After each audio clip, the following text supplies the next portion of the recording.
इच्छाओं का त्याग। गौतम बुद्ध की प्रेरणादायक कहानी। बहुत समय पहले एक धनी व्यापारी जिसका नाम सेठ धनराज था एक बड़े नगर में रहता था। उसके पास अथाह धन दौलत थी, महल जैसा घर, ढेरों नौकर चाकर, शानदार घोड़े और खाने पीने की हर प्रकार की विलासिता। फिर भी वह अंदर से बेचैन और दुखी रहता था। उसकी रातें करवटें बदलते हुए बीतती और वह हमेशा अधिक धन कमाने की योजनाएं बनाता रहता था। एक दिन उसने सुना कि गौतम बुद्ध उसके नगर में आए हैं और लोग उनके उपदेशों से शांति पा रहे हैं। उसने सोचा, अगर वे सच में किसी को सुख और शांति दे सकते हैं, मुझे भी उनके पास जाना चाहिए। धनराज बुद्ध के आश्रम पहुंचा और बोला, भगवान, मेरे पास सब कुछ है, धन, घर, नौकर, व्यापार, फिर भी मैं खुश नहीं हूँ। मुझे शांति क्यों नहीं मिलती? बुद्ध मुस्कुराए और बोले, क्या तुमने कभी पानी में डूबते हुए व्यक्ति को देखा है? धनराज ने सिर हिलाया। हाँ, वह बचने के लिए हाथ पैर मारता है, लेकिन अगर कोई उसे पकड़कर बाहर न निकाले तो वह डूब जाता है। बुद्ध ने कहा, तुम भी वैसे ही डूब रहे हो, लेकिन तुम्हें पानी नहीं, तुम्हारी इच्छाएं डुबा रही हैं। धनराज चौंक गया, पर मेरी इच्छाएं गलत कैसे हैं? मैं बस अपने परिवार और व्यापार के लिए अच्छा करना चाहता हूँ। बुद्ध मुस्कुराए और बोले, मैं तुम्हें एक कहानी सुनाता हूँ। एक समय की बात है, एक राजा था जिसे हर प्रकार की सुख सुविधाएं प्राप्त थीं, लेकिन फिर भी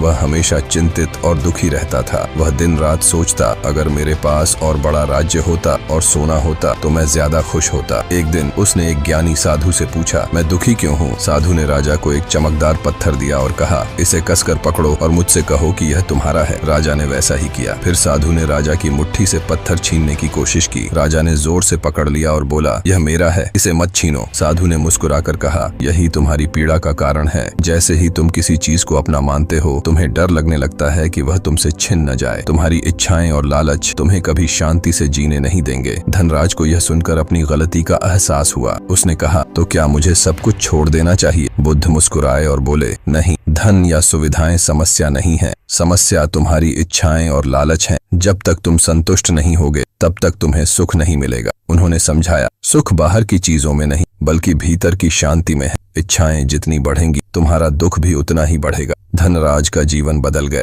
धनराज ने घर लौटकर अपने जीवन को बदलने का निर्णय लिया। उसने जरूरतमंदों की मदद शुरू की, धन को अपना गुलाम बनाया, न कि खुद धन का गुलाम बना। धीरे धीरे उसने अपनी इच्छाओं पर नियंत्रण पाना सीख लिया और पहली बार उसे सच्ची शांति और आनंद का अनुभव हुआ। कहानी से सीख। यह कहानी हमें सिखाती है कि सुख पैसे या भौतिक चीजों में नहीं, बल्कि संतोष और इच्छाओं के त्याग में है। अगर हम हर समय और ज्यादा पाने की लालसा में लगे रहेंगे तो जीवन भर असंतुष्ट ही रहेंगे, लेकिन अगर हम इच्छाओं पर नियंत्रण पाना सीख लें तो असली सुख और शांति मिल सकती है। सुख बाहरी चीजों में नहीं, बल्कि हमारे मन की स्थिति में है। इच्छाओं का त्याग ही असली आजादी है।